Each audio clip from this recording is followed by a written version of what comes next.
Hoje eu quero falar de como que você pode ajudar os seus clientes a tomar decisões como mentor, como professor e antes disso até, né, como vendedor. Então aqui eu vou expor quando que as pessoas precisam de ajuda para tomar as decisões, né, quais situações elas vão precisar mais de ajuda. E eu vou te mostrar também algumas estratégias do que o Richard Thaler no livro Nudge chama de arquitetura de escolhas. Então, primeiro, né, vamos lá. Quando que as pessoas precisam de ajuda para decidir qualquer coisa, né? E ele coloca aqui como situação geral decisões difíceis. Então, sempre que o seu cliente tiver uma decisão difícil para tomar, e muitas vezes, se você vende um high ticket, a própria decisão de comprar de você já é uma decisão difícil. Ele vai precisar de ajuda, né? E aí ele vai colocando aqui alguns fatores que determinam que uma decisão é difícil de ser tomada. Então não é simplesmente qualquer decisão difícil, né? Tem várias coisas aqui que são interessantes. Então, primeira coisa, o tipo de decisão que você tem os benefícios agora e os custos depois, ou ao contrário, né? Um prazer agora e as consequências depois. Vamos lá. Primeiro, bens de investimento. O que é um bem de investimento? Fazer dieta, academia, poupar dinheiro. Esse é o tipo de coisa que você tem um custo agora e você tem um benefício depois, né? Então, se você não vai ter o shape hoje, né? Você vai para academia hoje, mês que vem, depois de 6 meses talvez você já veja ali alguma evolução natural. Então, para esse tipo de decisão, as pessoas precisam de ajuda, né? Porque não é simples assim de enxergar. E tem o outro extremo do espectro, que ele chama aqui de bens pecaminosos, né? Então, cara, o álcool, o cigarro, doces, porque é algo que você consome, que o prazer vem agora e as consequências vêm depois. E, de maneira geral, né, como ser humano, a gente tem muita dificuldade de enxergar o longo prazo. Então, tanto o benefício futuro da academia como a consequência futura do sedentarismo é difícil de enxergar. E, portanto, o ideal é que a gente tenha, né, alguns empurrãozinhos pra gente, que é o que o livro chama de nudge, né? Então, nudge para aumentar esses bens de investimento, as decisões de aderir aos bens de investimento e os nudges para diminuir esses bens pecaminosos, né? Que é o doce, o álcool, o tabagismo e outras coisas, né? Então, essa aí é a primeiro elemento que ele traz, né? Cara, se é algo que vai ter um custo agora e um benefício depois, é algo que a gente precisa de ajuda para aumentar esse tipo de decisão. E se é algo que vai dar um prazer agora e uma consequência ruim futura, a gente precisa de ajuda para diminuir esse tipo de comportamento. O segundo elemento que torna uma decisão difícil é o próprio grau de dificuldade, né? E ele fala que a gente precisa de mais ajuda para escolher um seguro de vida, por exemplo, do que um sorvete. O sorvete é uma decisão super simples. Nossa, tem baunilha, morango, chocolate. Eu gosto de morango, vou no de morango e isso não tem consequência, né? Agora, o seguro de vida começa a ter várias situações. Não, mas espera aí. Mas e se eu quebrar uma perna? Não, mas e se eu morrer? Então, tem várias situações que são mais complexas, que isso aqui cobre, isso aqui não cobre. Então, você precisa avaliar muito melhor. E quando tem esse nível de complexidade maior de uma decisão, as pessoas precisam de mais ajuda. E intimamente ligado com o grau de dificuldade está a frequência em que aquela decisão é tomada. Exemplo, decisões mais raras costumam ser mais difíceis, inclusive por falta de prática, né? Quantas vezes você comprou uma casa na sua vida? Você compra uma casa, 2 casas, né? A gente que começa a progredir na vida, 3, 5 casas. Mas você não compra na mesma frequência que você vai no supermercado comprar leite. Decidir qual leite escolher é muito mais fácil do que tomar uma decisão grande como é a casa ou comprar uma empresa, né, pra gente que tá aqui mais nesse mundo, né? Você não compra uma empresa o tempo todo, só se você for o João Kepler, né, essa galera. Então, quanto menos frequente é aquele tipo de decisão, né, mais complexo se torna por falta de prática também. E aí a gente tem uma coisa curiosa na vida do ser humano, que é quanto mais uma decisão bota em jogo algo relevante, menos a gente pode praticar. Que são esses exemplos. Você não compra carro toda hora, você não compra casa toda hora, você não casa toda hora. São decisões que são grandes, que têm consequências grandes, só que você não tem prática, né? Inclusive, estudar sobre esse tipo de decisões maiores da vida é o que adianta bastante parte aí do sucesso, né? Então, se a decisão é difícil, e além de ser difícil, você quase nunca tem que pensar naquilo, cara, você precisa de ajuda, né? Seja uma ajuda no sentido de alguém que te assessora na decisão ou ajuda de aprendizado, né? E aí a outra situação em que é bem importante que a gente tenha, que as pessoas precisam de ajuda para tomar decisão, é na falta de um bom feedback. Aí o autor até traz um exemplo engraçado, né? Que ele fala, cara, pensa que você nunca jogou golfe, mas você vai lá, o buraco mais simples, né? Que é uma tacada reta. Você tem que, retinho, colocar a bola no buraco ali. Beleza, jogando golfe. Cara, você vai dar a primeira tacada, foi fraco demais, vou dar um pouquinho mais forte. Então, você tem esse feedback ali. Aí olha o exemplo que ele dá. Pô, imagina que você vai fazer isso vendado, sem enxergar, sem esse feedback da distância que a bola chegou até o buraco. Cara, é impossível. Você vai ficar ali tentando aleatoriamente, né? E uma questão interessante também é que a gente só recebe feedback do que a gente escolhe. A gente não recebe feedback do que a gente rejeita. E aqui ele dá o exemplo cara, você pega sempre o mesmo caminho longo para ir para casa. E, enfim, demora certo tempo, você tem o feedback daquele caminho porque é o que você experimenta. Mas você não recebe o feedback do caminho que é mais rápido e que você não escolheu. Então, na falta de um bom feedback, é interessante a gente ter ajuda, né? Se a gente não consegue medir exatamente ali a consequência da nossa decisão, conforme a gente vai passando por ela, né? Nesse caso do golfe, é uma prática. Se mesmo com a prática não existe ali um feedback, que é a nossa informação para melhorar, cara, a gente precisa de ajuda. E o último cenário é isso de você saber o que você gosta, né?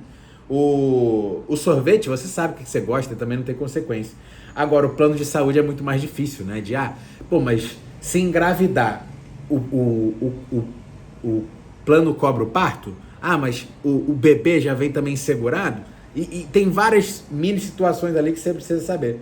Então, quando é difícil, né, prever como a escolha vai afetar a nossa vida, o nudge, ele é muito bem-vindo.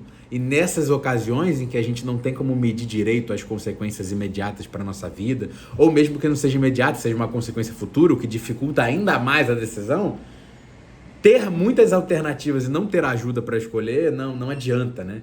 Então, ele dá esse exemplo, né, cara? Não adianta você ter 50 opções de fundo de investimento para aposentadoria, porque você não vai saber analisar. E aí a gente entra, então, em como que a gente pode arquitetar as escolhas, e mais do que arquitetar, né, porque nem sempre a gente enquadra a decisão, nem sempre é você que forma a decisão ali para o seu cliente tomar. Muitas vezes é uma decisão que ele tem que tomar e você tem que ajudar ele. Inclusive, como eu falei, né, nesse primeiro contato, é uma decisão de comprar ou não de você.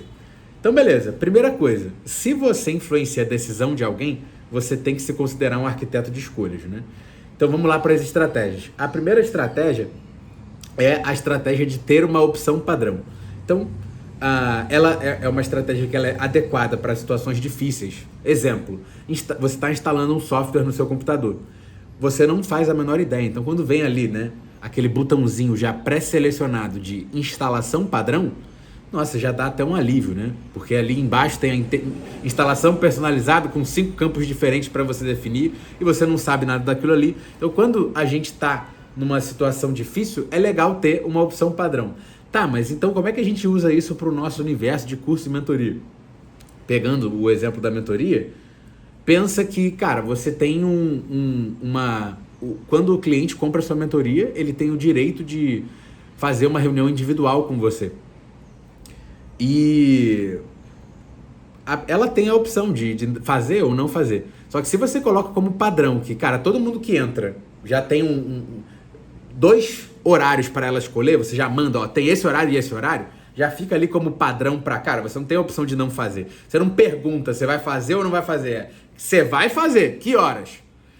E essa opção padrão, no nosso universo aqui da mentoria, cara, vai aumentar muito as chances de você situar essa pessoa dentro do seu grupo, explicar, montar para ela um plano de ação individual de como que ela deve se comportar ali, que conteúdo ela tem que ver, quais encontros ao vivo ela tem que ir, e como ela tem que... você precisa situar ela ali, e isso vai fazer com que ela esteja mais engajada, que tenha mais chance de ter resultado para o seu programa e tudo mais, né? Uma outra estratégia, né, que é o contrário da opção padrão, é o da escolha obrigatória, que é mais eficaz para situações mais simples em sim ou não, né? Então, muita gente é contra essa questão da opção padrão, porque estão escolhendo por mim. Mas a escolha obrigatória só faz sentido se você é capaz de decidir sem ajuda, né? Então eu te obrigo a decidir. Beleza. Segunda estratégia, dar os feedbacks, né? Como a gente falou, na falta de um bom feedback a gente precisa de ajuda. Então muitas vezes você como mentor, como professor, como guia ali do seu grupo e dos seus mentorados, né? Vai ser a pessoa incumbida de dar o feedback. E aqui ele até fala, sistemas bem projetados informam as pessoas quando estão cometendo erros. Ele deu o exemplo da câmera fotográfica quando ela nasceu. Você tirava a foto e não sabia. E aí, a foto saiu boa, enquadrou? Aí, não sabia se a câmera tinha capturado a foto, né? Aí colocaram o barulho da câmera, que até hoje é presente nas câmeras e nos celulares, né? Tu faz um crack lá, ele faz um barulhinho. Por quê? Para te dizer que capturei a foto. Esse tipo de feedback, né? Você tem como dar para os seus mentorados. Exemplo, eu conduzo uma mentoria também, um dos meus grupos aqui, que a gente ajuda engenheiros a crescerem a sua própria empresa de engenharia, pegar projetos, pegar clientes novos e tudo mais. E uma das coisas que a gente ensina para eles é posicionamento através do LinkedIn. E aí um dos feedbacks que a gente deu foi, cara, abre o LinkedIn aí na minha frente e deixa eu ver. A gente falou da foto de perfil, da descrição e tudo mais. A gente deu esse feedback ali ao vivo, né? Inclusive, esse é o tipo de interação que mais deixa o mentorado feliz, porque é individual, né? Então é bem importante que você, dentro do seu grupo de mentoria, tenha esse ambiente já pré-determinado de, cara, um hot seat, uma vez por mês, 2 vezes por mês, que é o ambiente para você tirar as dúvidas das pessoas que você nunca imaginou que iam surgir, né? Então, por exemplo, teve uma vez recente, né, um dos últimos plantões de dúvida aí, desses hot seats, teve um mentorado que perguntou sobre imagem pessoal, sobre como se vestir. E a gente respondeu ali pra ele na hora e tal, né, que tem ônus e bônus de você ser diferente e tudo mais. Mas o ponto é, cara, a gente nunca colocaria um conteúdo na mentoria sobre isso. A gente nunca faria um encontro sobre imagem pessoal. A gente nunca faria uma aula para botar na área de membros sobre imagem pessoal. Então, surgiu isso, foi bem importante e como eu falei, né, pra gente dar esse feedback é importante para auxiliar as pessoas nos caminhos que elas tomam, nas decisões que elas tomam. E a outra estratégia é explicar as consequências da escolha. Então ele dá o exemplo, que é um exemplo perfeito, assim, que todo mundo compreende, que é o exemplo de tratamento médico. Ele dá o exemplo do câncer. Cara, você está com câncer. Você tem três tratamentos possíveis, 3 opções, né? Você pode fazer a cirurgia, você pode fazer radioterapia, ou você pode esperar e avaliar de novo daqui a pouco, né? Esperar com atenção, esperar atentamente. Qual é o dever do médico nessa situação? Cara, ele precisa te explicar quais são as estatísticas da cirurgia, o que pode dar errado, o que pode dar certo. Mesma coisa para radioterapia, quais são os possíveis cenários, para te ajudar a decidir, te educando, explicando as consequências imediatas. Cara, se você for para cirurgia, tem 20% de chance de você morrer. Se você fizer rádio, tem 10% de chance de você morrer. Só que a cirurgia é um caso mais grave, a rádio talvez não resolva, ele precisa te assessorar naquela decisão.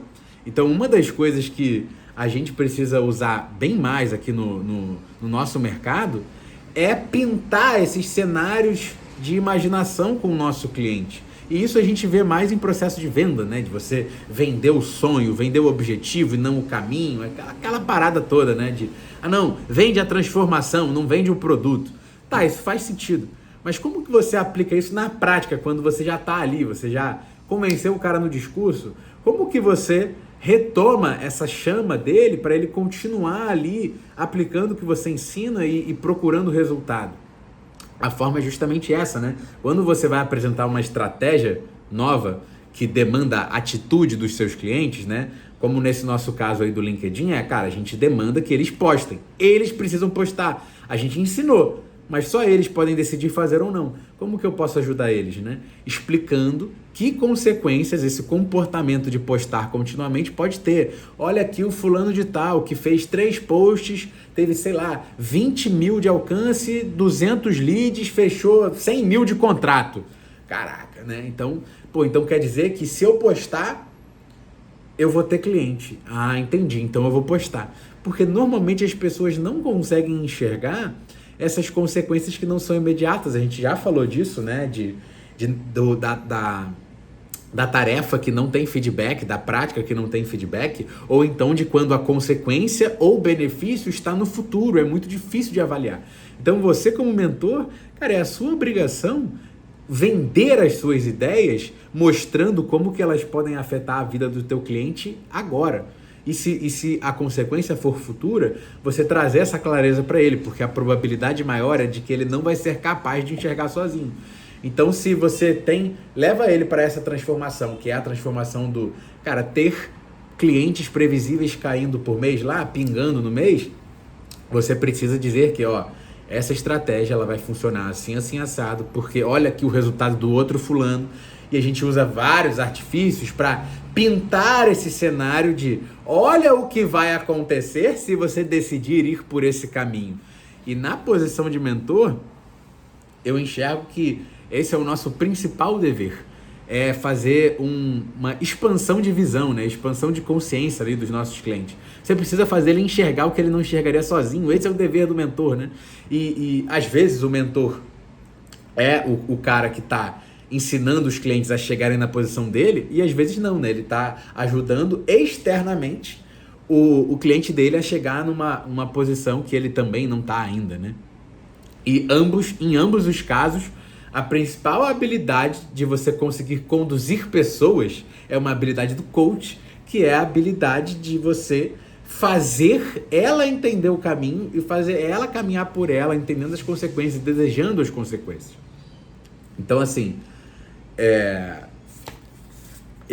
essa foi a minha leitura de hoje, e eu quis trazer aqui como que a gente pode ajudar os nossos clientes a tomarem melhores decisões e como que a gente usa também, né, esses artifícios lá no processo de vendas. Então, se você conseguir fazer o teu cliente imaginar o cenário em que ele tem o teu acompanhamento, em que ele está ali com você e como que a vida dele pode ser melhor, a probabilidade dele decidir ali em favor dele e de você, né, que isso considerando que, o comprar de você é a melhor coisa que ele pode fazer, e se você, né, se você está bem posicionado e você tem ali um negócio estruturado em cima dos princípios certos, isso sempre será verdade, né? Se o cliente certo chega na sua frente, é melhor que ele compre. Se ele não comprar, não vai ser tão bom, né? A vida dele não vai ser tão boa sem o teu acompanhamento.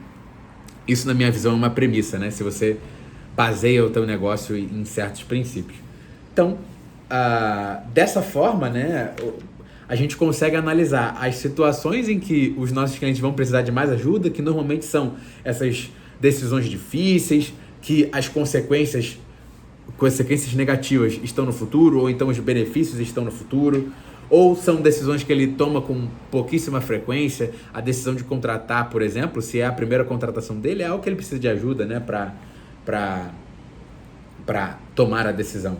E também, se ele não tem noção das consequências daquele ato ali, né? Então é o seu dever mostrar para ele. E aí tem algumas estratégias, como eu expliquei, né? De, ter uma opção padrão ali para você ajudar ele, você dar o feedback e você explicar as consequências da escolha. Se você fizer isso, eu tenho certeza que você tem mais chance de conduzir melhor os teus clientes para a transformação que você proporciona e, antes mesmo disso, né, transformar mais pessoas em seus clientes quando você estiver ali nas reuniões de venda.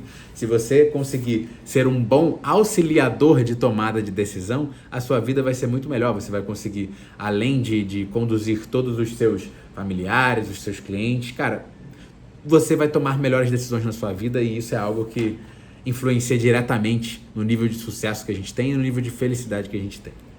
Então, eu espero que tenha feito sentido. Essa foi a leitura do dia, foi bom. E eu já tenho várias ideias aqui de como que eu posso usar isso nos meus grupos de mentoria.